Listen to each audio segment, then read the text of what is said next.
waxgaradka magaalada Wajaale ee kala ah gudiyada culimada, gudiyada horumarinta, gudiyada ganacsatada, gudiyada imaamyada, masaajidada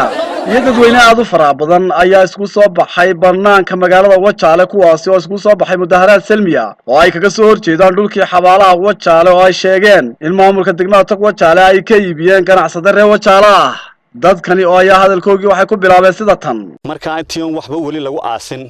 ayaa godka xashiishka laga qoday ilaa maalintii ilaa maanta godka xashiishka waan isku haysanaa maamulka degmada xabaalaha laga raraan leenahay waana noqdad nagu ceeba dadweynaha reer Tog Wajaale hadaan nahay in xashiishkii iyo meydkii meel la wada keeno maanta laga bilaabo waxaanu leenahay mar hadii la damcayba dhulkii kale xabaalaha in godka xashiishkana maamulka iyo dawladdu ay meel u sameeyso meel nusqaan nagu aweey reer Tog Wajaale hadaanu nahay marka waxa weeyaan dawladda waxaan ka codsanaynaa oo maamulka degmada ka codsanaynaa 800 mitir baa noogu harsan halkii hore ee magaranaysa intii hore la nasiyay 800 mitir xashiishka iyo wixii kale dan guud ay dawladdu ka sameeysanayso ha ka sameeyso dadweynaha reer Tog Wajaale maanta laga bilaabo u dul qaadan mayno in danta guud anaga la nagu dul iibsado uma dul qaadanayno haddaan reer Tog Wajaale nahay waxaanu soo gudbin doonaa wax la wixii danta guud ee Wajaale laga iibsaday warbixin baanu gudbin doonaa cid ay khuseysana waanu gudbin doonaa sababtoo ah waa halkii beritoole lagu aasi lahaa waa halkii hadii rabbi ku rooyahay waalidka iyo walaalka la dhigi lahaa oo cuntoomi mayso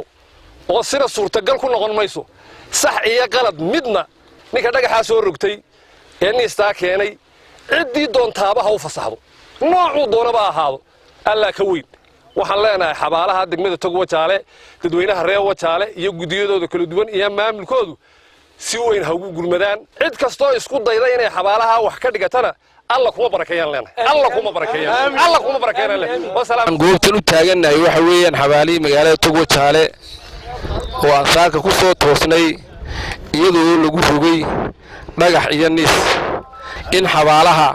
cidii doontaaba ku soo rogato dhulkani waa dhulkii madaxweynuhu bixiyay shiiraya bixiyay ilaahay ajarka xasanaadka ugu daro annaga oo meel alla meel aan isku aasno iyo meel naga iibiyo weynay digreeto madaxweynaha lagu siiyay warqadihii baan haynaa meel madaxweyne bixiyayna gudoomiyana ma bixin karo bara saabna ma bixin karo ee waxa la siiyay dadka aakhirada in xabaalaha loo gooyay qof muwaadin oo kale oo wax ka dhistana uma ogolin dawladdu inay wax kala ka qabsatana ma ogolin mashruucii dawladdu uu banayo dawladdu dhulkeedu uu banaayay kiiloomitirka xabaalaha loogu talagalay waxaan leenahay xabaalaha loo tayo marka shaqadiina kabar isku raacsanay in aanan cidna u ogolan kiiloomitirka xabaalaha isna 120 mitirka in si gaar loo isticmaalo in aanan u ogolan runtii aad uga xunnahay in lagu soo rogo dhagaxaaniya nees maamulka horta waxaanu ka filaynay inuu godka xashiishka naga aaso xabaalaha iyo xashiishka kala durkiyo balse kamaana filayn inay maanta maxay raahday ku soo rogaan nees iyo dhagaxaan waniga waxaan ka codsanayaa cid kasta oo ganacsato halka gurka galayna war ilaahay meel dhaantay inaad harku siiyo meel kale oo iibsadooda helaysay meel kale raadso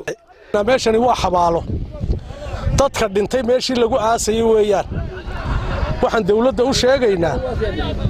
haddii meesha maanta xabaalaha dadkii hantida ilaahay siiyay ay ka xishoon waayeen dawladdu inay timaado wax ka qabato weeyaan war dawladdu dadkay dhulkan u dhiibtay ay mas'uuliyadeeda u dhiibtay inay timaado ay la xisaabtantaa waa laga maarmaan